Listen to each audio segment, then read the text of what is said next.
You are tired of average. You want more out of life. You know you're capable of something greater. This show will help you become resilient in your home, at work, and in your community.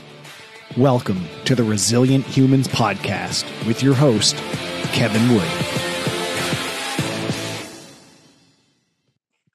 Welcome back to the Resilient Humans Podcast. Awesome guest today. This was actually a short notice request, and I'm so glad she was able to accommodate.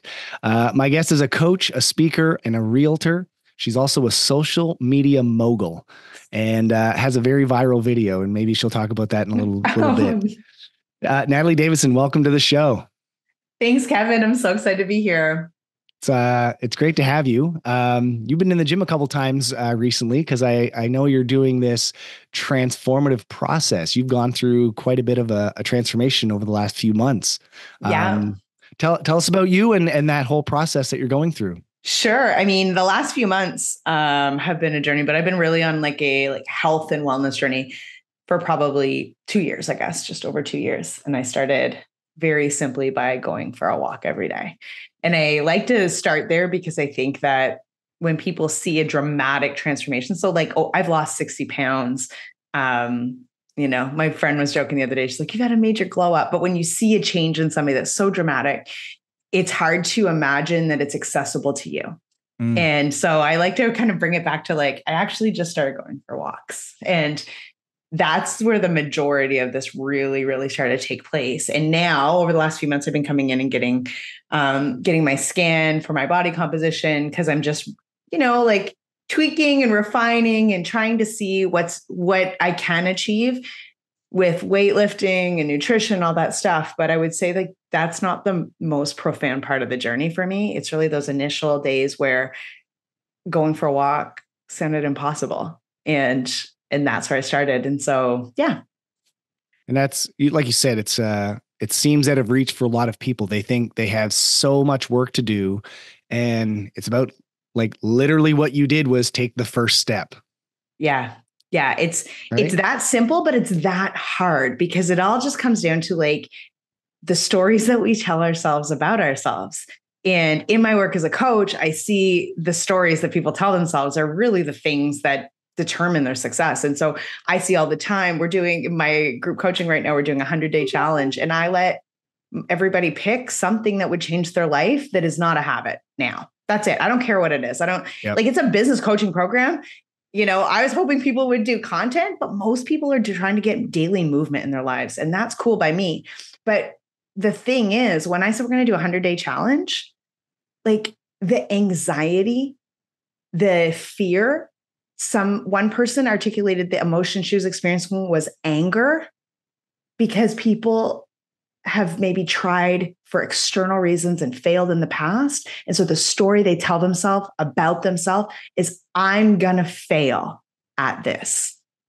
And that's what dictates whether you try things or not, right? Is the idea that it's binary, that you're going to fail. And so the whole point of getting people to do a 100-day challenge is if you do 90 days of 100 days, that's 90 days you wouldn't have done. That's a big deal. And reframing us to look at the 90 days you did do instead of the 10 days you didn't do, so you can tell yourself a better story about yourself. And that's tough for people. You can have 99 people give you an amazing compliment and then one person say something crappy about you. And that's what you focus on.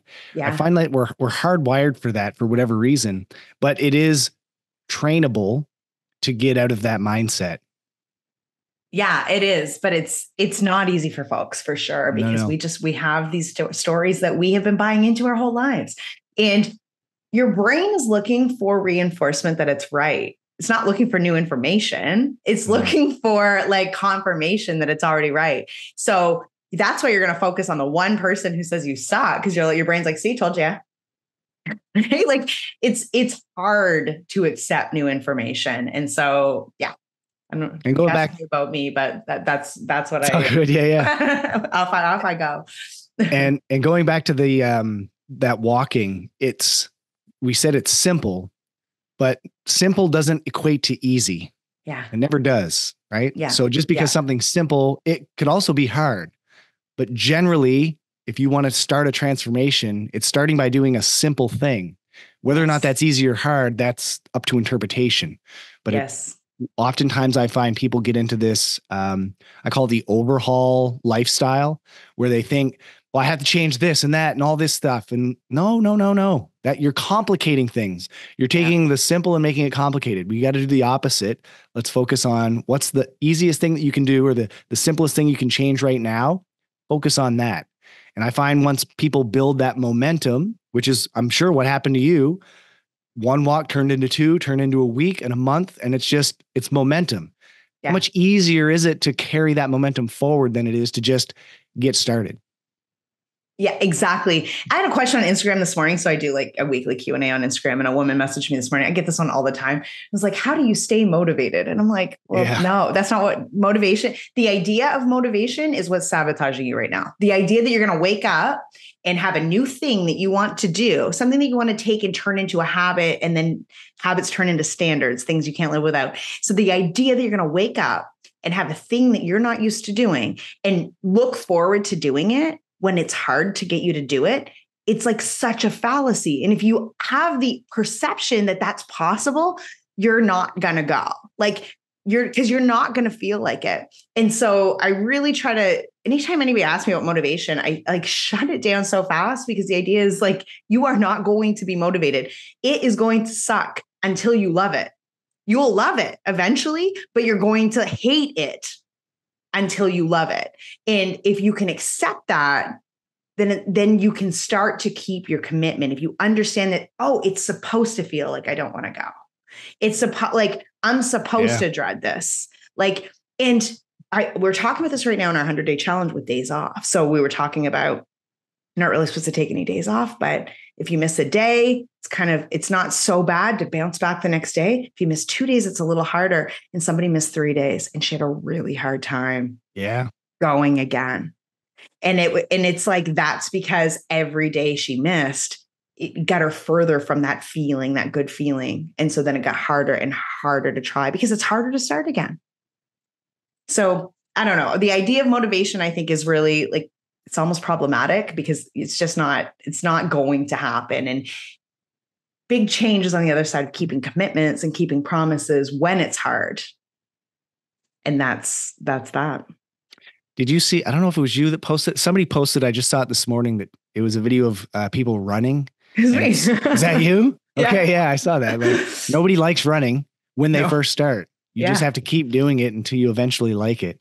And I say, if you do enjoy running, even after a long period of time, you're just not doing it fast enough.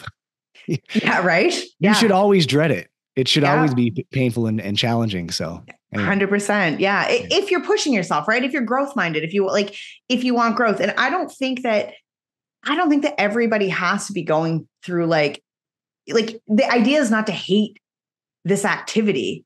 The idea is to find pleasure in doing hard things. Yes. And that's the unlock for people. One of the participants in our challenge right now, she said at the beginning, she goes, if I do this, she's going for a walk every day. If I do this, it's going to be the biggest thing I've ever done. Now I need you to understand, this woman is accomplished professionally. Going for a walk every day will be the biggest thing I've ever done. Those are the words from her mouth, right? Mm-hmm. Because she does not believe that she is going to keep her promise at the beginning of this. And so, we get ourselves into 2 weeks of it. And she's posting in the group like a picture of her on her walk. And she's like you can just see everything's different about her now. Her glow, her voice, like everything about her presence has changed in 2 weeks. And she comes on and she says to the group, I can't believe how good it feels to go for a walk for pleasure. Because so many of us were raised that exercise is punishment. Mm-hmm. And especially women who were raised in the 70s, 80s, and 90s. Like, exercise is so you will be like that person, versus what it should be. What my movement is now was not the rest of my life, but is now. My movement brings me closer to being me. And that's the great unlock. So it's pleasure. Now, like, I do not feel like lifting weights ever. Like I am not yet in a place in my life where I wake up in the morning like, geez, I can't wait to lift today. I'm not there. I might get there. I'm not. Cardio, I am. But like, I'm not there, but I still do it because I feel great after. I'm creating energy and I'm worth doing hard things for. That brings up it brings up a thought for me. When people first join the gym, we go through a no sweat intro process where we interview people and we find out what are their motivations for joining. Oftentimes it's about looks. I want to look a certain way. I want to be a certain number on the scale or whatever it is. I want to fit into a certain clothing size.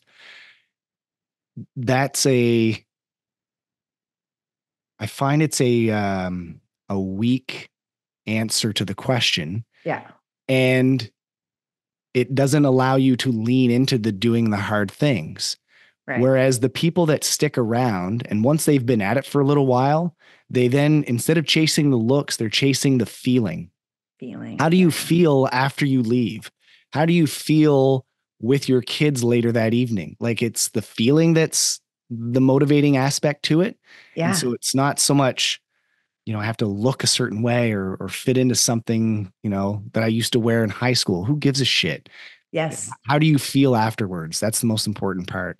Yeah. And the workout, right? Like, why do I lift? Like, it's an investment in my energy. It's an investment in my feet. Like, it's no different than taking money and making an investment versus just spending it.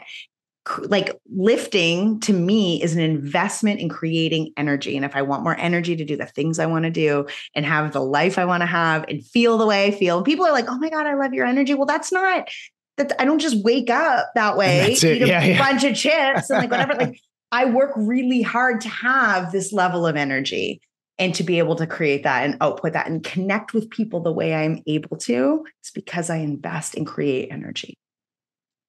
That's very true. The other thing I think about is capability. And you kind of just mentioned it. Like, I get to do the things that I want to do. That's being capable. And so is what you're doing in your current life are the choices that you're currently making allowing you to do the things that you want to do, to be capable? If the answer is no, we go back. What's the simplest thing that you can start doing today to make that change? Yeah, absolutely. I was talking to somebody else I coach this morning, and they're doing a movement challenge and they're injured. So got excited, they're 23 days in, got excited, went to 3 rowing classes back to back to back to back. And then all of a sudden they hurt themselves, right? And so this morning I was like, okay, well, what are you going to do today then? Like, what is it like? There's 2 reasons we don't meet goals. The first is the goal doesn't matter to us. That's really matter that much, or it's someone else's goal. That's the stuff about like, I want to weigh a certain number or look a certain way or fit a certain size. That's somebody else's goal. That's not yours intrinsically. So I promise you long-term, it's not going to work. And then the second reason is that we don't create a system. And so with her this morning, I was like, whoa, like, what's your system for when you're injured and you can't do the activities that you want to do? And so immediately we brainstormed, and I was like, hey, Yoga with Adrienne on YouTube is like available to you at all times. You don't miss your movement, right? So just like making sure she has that backup. But we get into this idea of this injury and like, she's doing a lot of cardio. She's new to it. And I was like, look, dude, if you want to exercise every single day of your life, I hate to tell you this because I didn't want to do it either, but you have to lift. Like, you're 40. If you're not lifting and taking care of building muscle and flexibility, then you're not going to be able to do the fun things, the cardio that you want to do at the pace you're going to want to do it. You're just going to hurt yourself. And those kinds of conversations, that's one of the reasons that I lift, is so that I can run and not hurt myself, so that I can play. I'm currently into pickleball, so that I can do these other things that I want to do. This is a long time ago, but Legs for Literacy used to have this, like a bunch of people could set up booths basically at the registration. And so I set up and I had my little CrossFit Moncton thing there. And there was a handout that said why runners should squat. And they were blown away by it. I was shocked that, first off, that they didn't. And then secondly, that they didn't know how. They didn't know how to squat. I was like, How many times have you been injured from running? And oftentimes it's a very high number. I go, Uh-huh. what if I could cut that in half? What if I could take that down from, 6 times a year to once a year? What would that do for you? You'd be like, oh my God, I'd be a game changer. Can I teach you how to squat? And then I did that Yeah. right then and there. And it's the same idea. It's 100%. and we tell this to people with kids that, the kids are in hockey or whatever sport and they do it year round. Their chances of injury are actually going to increase from doing it consistently versus this cross training that incorporates lifting and strength training in it. It's such an important thing to have, especially as we age. Especially like, so, 18 months of working out every day, but not lifting. So that was kind of the first part of my journey. And I'll tell you, I was into chiro and physio constantly. And it was like, oh, I sat in the bleachers again all weekend because I sit in the bleachers a lot because my kids are playing sports. And I'm injured from sitting in the bleachers and I move my body every day, Kevin. Like, you know what I'm saying? Like, and so I'm always in for that. And then I had bursitis on my hip and then I couldn't run anymore and I had to take a break. And like, it was just going through. So yes, I had this great weight loss and I was feeling good, but also so frustrated because now I was limited by these injuries that kept like, I mean, who wants to be injured watching their kid play sports, sitting in the freaking bleachers, right? So, we just ended football season and I don't have any bleacher injuries anymore, right? Because I've been lifting since July. And that has been, I mean, I used to lift a lot when I was younger, but I was younger. Now I absolutely it's not my favorite thing to do, but it is so worth it because it allows me to do my favorite things to do. And let me tell this to the listeners here. When you increase your lean mass, you are increasing your metabolism daily, which will actually increase the length of your life. Muscle mass is directly linked to longevity. It is fact. It is proven. It's not an opinion. So if you're listening to this and you haven't started strength training, find a coach and start. Just start because it's going to be the best thing for you. Absolutely. So on this journey, the other thing that I think is really important for anybody listening to understand, especially women, is that I was diagnosed when this all started. I was diagnosed with an autoimmune condition that was really scary. It was the kind of thing that like, oh, this could turn into cancer. Like that's the statement, with the physician that I was seeing, and that's it. And the NPS. Here's a cortisol cream and there's no treatment. Like, good luck, right? And so me at that time in my life, I get this diagnosis. I'd had eczema my whole life, not moving my body all the time, eating whatever, like not really thinking about those kinds of things. Definitely still drank, like just a different lifestyle than I have now. And I was very stressed about this, obviously. And that's when I started walking. And I started walking because I was desperate to calm myself down. So I was like, I had so much anxiety in this state and just worried about, what am I going to do? And so I started walking, and then walking turned into running. And then there was some walking and some running and other things. I started going to yoga. My nutrition just kind of generally started to improve. I definitely started reducing the amount that I drank. And what I learned was I was really managing my cortisol, which is the stress hormone. And over a 6-month span, I noticed that my symptoms were starting to go away. And not just my symptoms from this new autoimmune condition, but like my eczema was starting to disappear and like things that I had my whole life. And so I went back. So I was diagnosed in September. I went back to the doctor in March asking for a second opinion. And they were like, well, no, you don't just get rid of this. Like it's there your whole life. And I was like, well, I've been doing a lot of research on the mind-body connection and the way that this cortisol and the stress hormones affect you. And I'm sorry, like I'm going to have to demand that like I see somebody because I have no symptoms anymore. And so I got to go see a specialist, and he talked to me before he examined me and was like, this doesn't heal. And I was like, cool, thanks for like the, high five, but like, can we just see? And he concluded that day that there's no evidence I have or have ever had this condition. My eczema is gone. And so many other parts of like my health have improved. And I've had the opportunity I have a very good friend who's an obstetrician, gynecologist in New York State. And he's doing work right now on functional medicine for women. And he just wrote a book and he explains it this way. When cortisol goes down, estrogen goes up.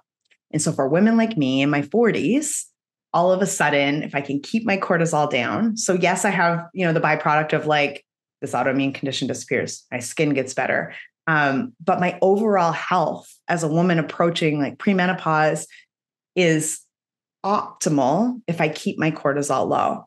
And I think that we need to talk about that a lot more because people don't understand that like these times of life that can be so challenging for people, you don't think that meditating is going to help your menopause, but here we are, right? Like I'm a walking example of the like drastic things, like for traditional medicine to look me in the eye and say, you've got this for life and very, very good chance it's going to turn into cancer. And then 6 months later say, oh, you never had that. Like, yeah, I think it's worth a look, right? There's a really good book called Lights Out. And it talks a lot about, our hormones and how it's related to our current environment and how it's changed over the years. We're staying awake later. We're on our screens. We have all this artificial light filling our bodies. Yeah. And that's not how we were designed. When it got dark, you go to bed. So we're actually designed to sleep more in the winter and be awake more in the summer. But we're going against that. The amount of sugar that people are consuming is absolutely astronomical. You can see there's a chart online that you see the daily average consumption of sugar from like the 1930s to what it is today. And it's exponential. Like the chart it's off the charts now. You think that has something to do with your hormones and your skin conditions and your energy levels, and like it's all linked. It's all like I mean, I almost don't eat any sugar now. I really don't, and I don't drink alcohol any longer. And I know I sound like I'm a lot of fun, but I'm a really fun person. But I can't explain like my hair, my skin, like the way, like I am physically composed differently. Like I'm not the same human that I was. And that's why it's so sad when you hear people saying like, I want to work out so I fit this size clothes. Like, what if you do all of this and your body shape is just a different size? Are you saying it wasn't worth it? Like, are you saying that like the number of your clothing is more important than not having eczema? Like, I can't, but I was that person. I can no longer relate to that concept. So how do you take somebody like I have my own ways of doing this, but how do you get somebody out of that mindset? Like it's almost like a victim mentality mindset that they have. Yeah, I believe, and in my work as a coach, I think this all actually comes down to worthiness and our internal narrative about what we deserve. And so many of us think I'll be worthy of the life that I want, the financial picture that I want, the business that I want, the relationship that I want, whatever, when I am thin, or when I make enough money, or when whatever society and your parents have given you, most people believe I can be happy when I hit these milestones. And the truth is, if you're happy now, you will hit those milestones. Accurate. So that's the shift, right? And so in the simplest way, I mean, I don't want to I don't want to make it I don't want to trivialize it because it's big work. But if you need that simplest tool I can give you, it's gratitude. And when you're spiraling or you're having a moment where you're just like, everything's like crashing down, like I'm in anxiety, I don't want to do this, whatever that emotion is that you're experiencing that's so negative and you feel a little bit hopeless, the answer is gratitude. You grab a pen, grab a notebook, and just start writing down all the things you're grateful for. And the smaller you can make them, the more effective the exercise. So if you can be grateful that you're breathing today, that your heart's beating, like that, the smaller the gratitude, the bigger the impact. And I think that that's like the one actionable step I can give. And then in the bigger picture, it's really about finding those areas where you believe you're unworthy and digging them up and addressing and reframing them, right? So like we've all been given stories like, my gosh, like did you believe what were you not worthy of as a kid? Like what narratives were you given by your family? Like I talked to a lot of people whose parents are like, oh, money is the root of all evil. Or like there's these like one-liners that people said intentionally that we internalize and think, oh, geez, I'm going to be evil if I make money. I better, and we don't even realize.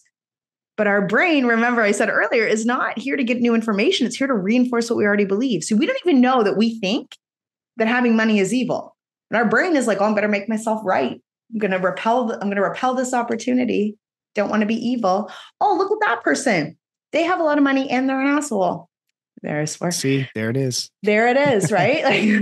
Like, but that's what we do. Or whether it's about your body, like, my God, women with that kind of body are this kind of woman. Like, you know what? Like, what? Like, that's the kind of messaging that we have. And then you're like, oh, well, I don't want to look that way. I don't want to show off that way because people will think I'm, whatever. Like we have those stories that were handed down to us or given to us by society or our families or whoever that are making us feel that we're not worthy of whatever it is that we actually want.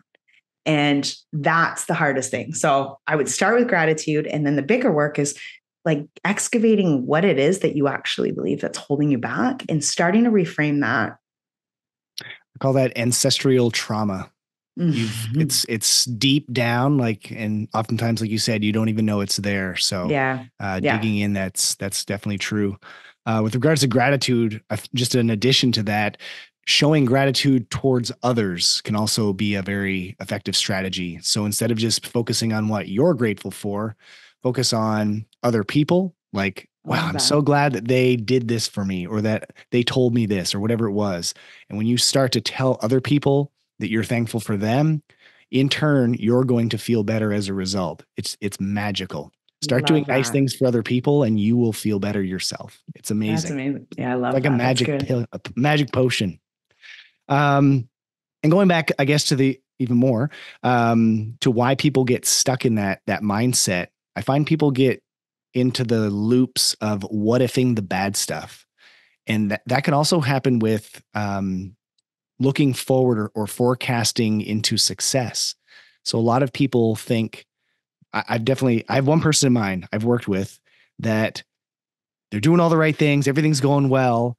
And then for some reason they see themselves in the future as to what it is that they are. And they're like, I could never maintain that. And then boom, they revert right back to the previous habits that they had. And so instead of always what ifing the bad stuff, let's try picking up a pen and writing the what ifs that are good. Wow, what if I keep doing this for another 6 months?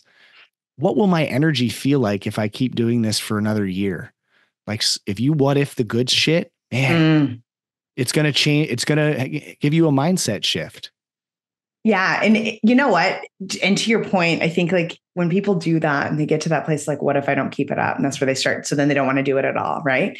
Yeah. The great unlock here is when people realize, and you only realize it by doing, but you realize at some point that you have choice. And happiness comes from perceived choice. Happiness comes from believing that you have a choice. And we all walk around in our lives acting like we don't have a choice, which is so strange. But I was just talking again to one of my clients last night about her journey. She's done 19 days of 23. She never thought she would ever do that. And we were talking about that. And she's like, I'm a different person. And I said, what do you think it is? What's the great unlock? And she's like, I realize I can just choose to go for a walk. Like I can just choose to go for a walk anytime. Yep. And I used to think I couldn't because I have these kids and the stuff and the job and the whatever. And I'm like, oh, I can actually just go for a walk. It's so simple and we don't realize it. So there's that real core understanding of like, you have more choice than you think, but it's comforting to believe that you don't, because then you don't have to be responsible for the outcome if you had no choice. Yeah. And I find it's a big difference between doubt. Like that's when you what if the bad stuff, or you're forecast into what the bad things might happen. That's when you're starting to cast doubt. And doubt's like this shadow. As soon as it kind of comes over you, it's hard to get out of it. Whereas the other side of that is hope. So doubt and hope are kind of at odds with each other. And when you have that hope, what are the possibilities with hope? It's endless. It's endless. You can literally do anything. And back to, so then how do you move from doubt to hope? Gratitude. Correct. And go for a walk. Yeah. Go for a walk. Gratitude. Like you can't not be grateful on a walk. That's the thing that's happening to a lot of my clients is like, they're all just like, oh my God, I forgot how fun it is to be in the woods. I feel like a kid again. Like I forgot how good it feels. I forgot how good it smells. Like we just forget that we have choice. Do you have any rules when it comes to going for a walk or parameters? For myself or for others? Both. I mean, I always have like little challenge. I'm always tweaking and challenging myself. So I mean, personally, yes.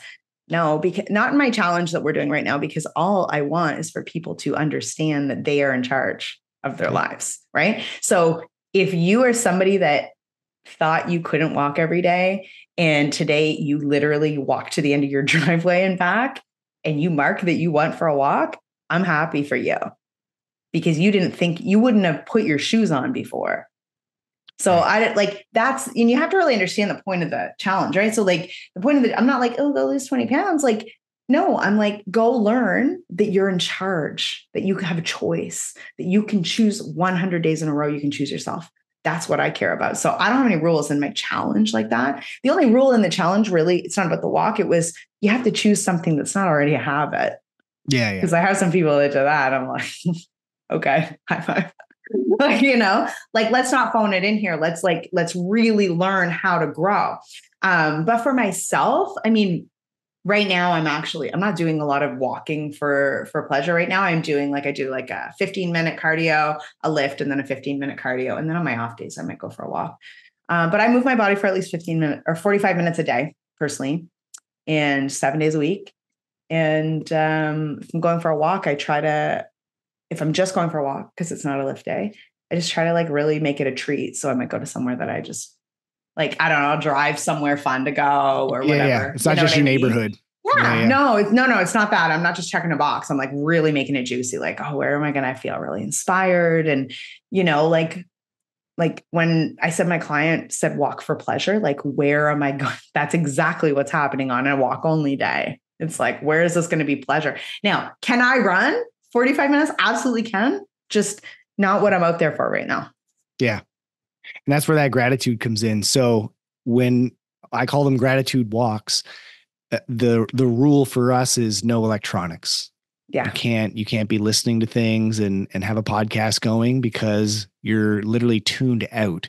And that's the point of the walk, is to tune in. Cool. And the slower you go with no electronics, the more things that you're going to observe. And that's when gratitude starts seeping in. You start looking right now, we're recording this in October. If you start slowing down, you're going to notice every shade of the trees that are turning colors right now. Yeah. But if you have headphones on and you're going at a really brisk pace, you get this tunnel vision and you really only see the 4 or 5 feet in front of you. Yes. Slow it down, get the headphones out of your ears, and just look around. This comes back to I also, Kevin, because I love that. I think it also really comes back to knowing yourself and having an intention for your walk also, because to your point, sometimes I'm I did this 3 weeks ago. I had a massive creative block. I had something I needed to get out there that I was working on, a huge creative project, and I was stuck, and I was 2 weeks in, could not make a decision about this language that I needed to make a decision about. And I was so frustrated. And so for me, what it looks like when I go on a creativity walk, which is where I have to go in here. I have to go inside and pull something out of me. It doesn't actually look like that. Instead, it looks like one song on repeat. And I talked to my friend, Dr. Greg Wells, about this. And he says that what happens is when you have a beat that repeats all the time, you can create a meditative state. And that's what sometimes I'm after. And so I might run that day, actually. Like on a day like that, where I'm like, I need to move this energy and pull my idea out. I'm probably going to put the same song on repeat for 45 minutes. I'm probably going to run. And I can promise you that when I'm done, the ideas that are going to come out of my mouth are the absolute pristine best of the best. And so, back to what you said, like, I think it's also, people don't even realize that's an option, right? You can literally take the menu of what do I need right now? And then be like, okay, then this is the kind of activity that is going to give me that. And that's a really fun level to achieve and a great unlock, because you don't even understand the way that movement can just literally be like, I'm going to order up some creativity right now. I'm going to order up some peace right now. I'm going to order up, it's good. I find that repetitive, there's research on that repetitive nature can actually spark creativity. Shoveling has actually been known to do that as well. Cutting wood. It's just, you're doing the same activity over and over, and it allows those creative juices to flow afterwards. So it's exactly. Really cool. And on those sessions, the last thing I want is to notice the color of the leaves. I'll be honest, right? I need to do this. And so it's really about balancing those things and understanding and listening to yourself and having enough self-awareness to be like, hey, this is what I'm in need of right now. Cool. Yeah. Do you have any daily non-negotiables? I do. Tell me about this. I have some key daily non-negotiables. Shout out to, they were given to me by my coach, Dan Martell. So I didn't wake up and create them. I added some in myself. But every day I wake up, I read 10 pages of whatever I'm reading. And, usually it's a nonfiction, because it's always nonfiction. I don't read fiction. So I usually read 10 pages of nonfiction at least. I journal 3 pages. This part's not from Dan. It's from The Artist's Way by Julia Cameron. Amazing practice. So I do 3 pages in my journal of whatever, just clear that out of me for the day, to start my day. So I do those 2 things first thing in the morning. I move my body for 45 minutes a day, every single day. And I do outreach. So when I have, we were talking about my social high level, I send DMs to everybody who follows me. And usually they're voice texts. I often do them when I'm doing my daily movement, and I just reach out, and I'm a human with people. And I'm telling you, I had a woman walk up to me last night at an event. She's like, I've been following you for years. I've never met her. She was so sweet. And she goes, I need you to know a couple things. First of all, today I wasn't going to work. She didn't know she was seeing me yesterday. She goes, I wasn't going to work out today. And then you posted your workout. And so I did. So that was really cool.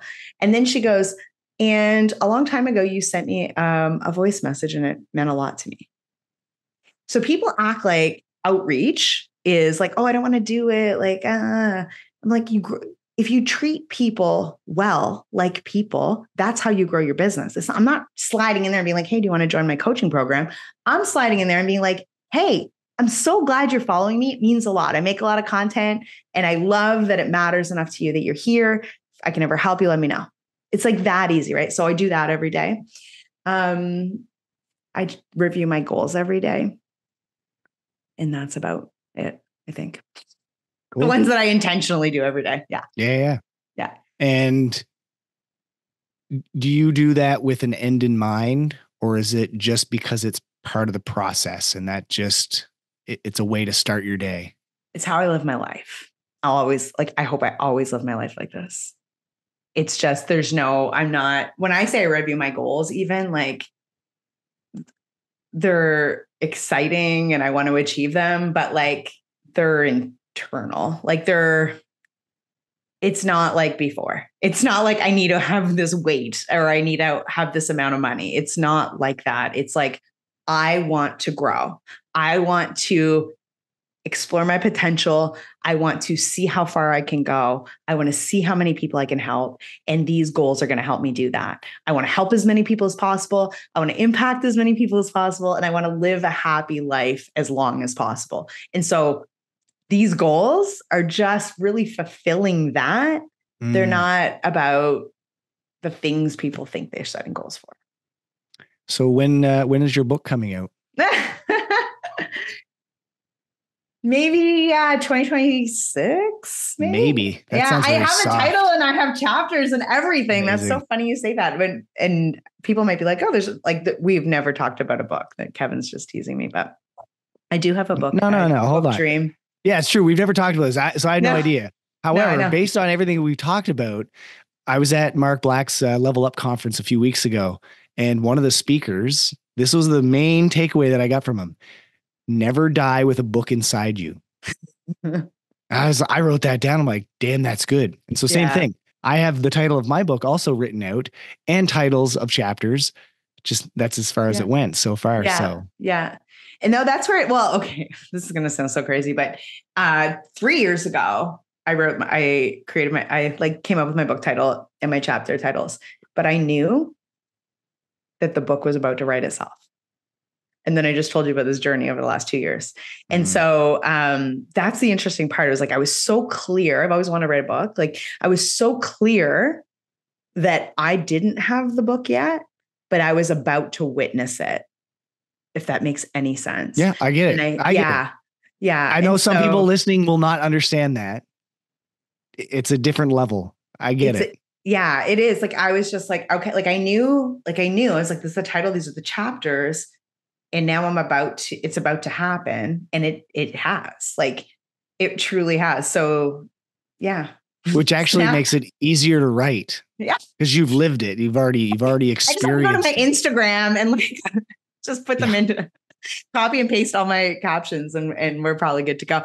But like, really, there's been such change in my life in the last 3-4 years. Like, I had another business. My business partner became a beekeeper, like, and moved away. Like, we shut that down. Like, there's been so much growth in my life. And so that was when I came up with the book title. And I was like, I'm not the person. Like, I know I'm going to be the person that is the book title, but I'm not her today. And it's been a becoming or an unbecoming over the last few years. Well, it sounds like you need to write down a new goal with a date. Okay. There you go. You're gonna put it on the calendar because that makes it real. There you go. Because goals stuck in the head aren't goals; they're dreams, and dreams generally don't come true unless you write them down. Cool, Natalie. You have a big event coming up. I'd like you to let our listeners know about what you got going on. Awesome. Thank you. I do have an event coming up in Moncton. It's on the 22nd of November at the Wingate in Dieppe, and it is called Known, the live event. And this is a full day speakers, panelists, immersive experiences. And the whole thing came from, like, you guys just heard me talk about how I have a business coaching program, but people are going for daily walks, right? I do this coaching for the whole human who happens to own a business. And so often people will say, oh, would you do something that's not for business owners? And I'm like, what I do isn't necessarily just for business owners, but like, let's really say it out loud. So Known, the live event is one day where you don't have to be a business owner. And it is really for growth-minded people who are looking for growth-minded conversations. And I will admit, it's hard to find those if you're not a business owner. It's hard to find groups of people in places and rooms full of growth-minded people who aren't there talking about growing a business per se. So the day is designed for that. We have some incredible speakers. Jason Cyrus is giving his new keynote, which is really cool. A lot of people don't know that he's a keynote speaker. They only know him for the hypnotherapy or the hypnotism and the stage hypnotism. He's a brilliant keynote speaker, one of the best I've ever heard. And he incorporates interactively some hypnosis. So he is going to hypnotize people, but you're also going to walk away with a whole new framework on goal setting from him, which is wild. Chris Farias, Chris Paul Rainbows on TikTok is coming to talk about, their talk is entitled, I Hope You're Happy. And they talk about all kinds of cool things. But Chris is known all over North America as a brilliant graphic designer. We've got just like some killer speakers. We have a panel called For a Living, and there's 3 entrepreneurs on that panel who have taken what they love to do and turn it into a business. So, I mean, I can't not talk about business a little bit. Yeah. I think everybody is actually supposed to be an entrepreneur. P.S. Controversial opinion. They just don't know it. I think everybody's supposed to have a little business. Everybody has a little business inside of them. So we're going to talk about that. And then at the end of the day, so let's just kind of spend the day figuring out what you actually want. What do you actually want? That you actually want, not what society tells you or someone told you. It's like, what in your heart do you actually want? And then I'm going to wrap the day helping people build a plan to go get it in 2025. Joanna, if you're listening to this, you're going to the event. Please. Yeah. So ticket sales are going incredibly well, actually. I'm so excited. So I don't anticipate that you're going to get a ticket on the 20th of November. You know what I mean? I think we'll be sold out before that. But it is like, the lineup is just so good. There's more speakers I haven't even announced yet that are just mind blowing. The lineup's going to be so good. The people who are buying tickets, I don't know all of them, but the ones that I know, you want to be in this room. I saw you reveal some. I was like, yeah, all right, let's go. Yeah, it's pretty amazing. And then I do want to say this. So the lady who came to me at the event last night that went for the workout, that's been following me forever. I said, she started talking to me about a dream she has for 2025, just randomly tells me. And I was like, wow, I'm so excited. Are you coming to Nome? And she says, like, I'm getting emotional just even sharing this. She goes, well, I don't know if I'd fit in. And she's like, I've been thinking about it, but I'm having a lot of imposter syndrome. And it's hard sometimes to remember, Kevin, like feel like we have a lot in common. We're the kind of people who just live life doing scary, hard things. Like it's like our pace, and we keep ourselves like, okay, that's scary, I'm diving in, right? We just do a lot of that. So it's hard to remember how it feels to feel that way. And it was really hard for me to think of this until she said it. And when she said it, I was transported back to another version of me that would have been scared to go to. Yeah. I just forgot those people. I forgot that's a thing because I don't live there. And when she said it, I was so impacted, and it just got really important for me to share that if that's how anybody feels going to CrossFit, coming to my event, going to something else, like whatever it is, like if that's how you feel, like I'm an imposter, I don't know if I'm going to fit in there. If you care about your growth, that's why you go. You recognize that this is a sign that I have to go. I have to go there. I want to go to CrossFit, but I'm scared I won't fit in. That's why you go. Because on the other side of going, that fear is gone. You go and you prove to yourself that you did fit in, and that's gone. And now next time you're going to go faster, and you'll say yes sooner. And so that's exactly why. So I just looked her dead in the eye and I said, you have to come, and I promise you, you're going to leave with new friends. You're no longer going to be an imposter, and you're going to be now on the other side of this. So you're comfortable going to things like this. She bought a ticket last night. And I need to share that because it really, it just brought me back. It really brought me back. Yeah. It's not letting that be the excuse not to go or not to sign up. Make it be the reason that you do. The reason. It's like evidence that you have to go. Yeah. I did a similar post about people using their kids as an excuse not to work out. No. They should be the reason that you work out. Yeah. You got to shift your mindset, man. Like if you keep letting all these excuses fill your mind, you'll be stuck. You'll literally be stuck. So. I don't have grandkids, and hopefully not for a long time. My kids are 16, but I think about it when I lift. I do. I think about the grandma I want to be, because I was a really tired, reactive, cranky mom when my kids were little. Like I was exhausted, and I wasn't investing in my energy this way. And so I didn't get to do that for them, but I do get to do that for their kids someday if they have them. And I'm getting ready. Like I'm training for that. Yeah. I feel the same way. My daughter, she's not really into like organized sports. She really hates anything that has a score or like Okay. judging or anything. We So are the opposite. I know I love everything. Like I want to win. So It's her like activity, literally adding score to anything that you do. 100%. Like I used Yeah. to time myself. How fast can I get into the bank and make a withdrawal? And I got it down to 38 seconds. Like Oh whatever. my God. How do I even remember that? I don't even know. So her activity of choice is she loves rock climbing because there's no Okay. like it's just such a growth activity. Like if there's a challenge, you can do it, like you can figure it out. So there's like problem solving. But she Oh, doesn't want to that's play cool. basketball or soccer or anything. So Yeah. with that in mind, I love going with her. And I don't just sit there and watch her do it. I'm on the wall with her. Right. And I want to be able to do that for as long as I possibly can. Yeah. I just, when I'm there and I see the parents sitting on the side just watching and not even watching, they're on their phones. It drives me. It Yeah. like, I don't know where that anger comes from. I don't know if it's anger. It's just like, Well, I this don't is get, because I this don't is what you do understand. for a living, right? I think what we do for a living is very similar, to be honest with you. And when you see people's potential Mm, and and they don't, it's hard.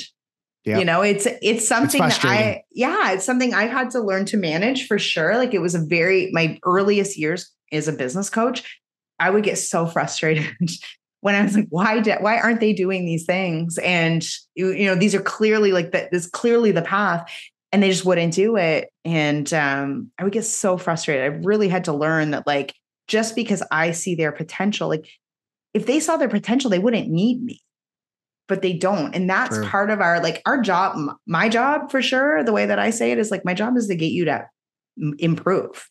You're going to decide how much you're comfortable improving, but like, I'm going to move you, but how fast you move is up to you. And yeah.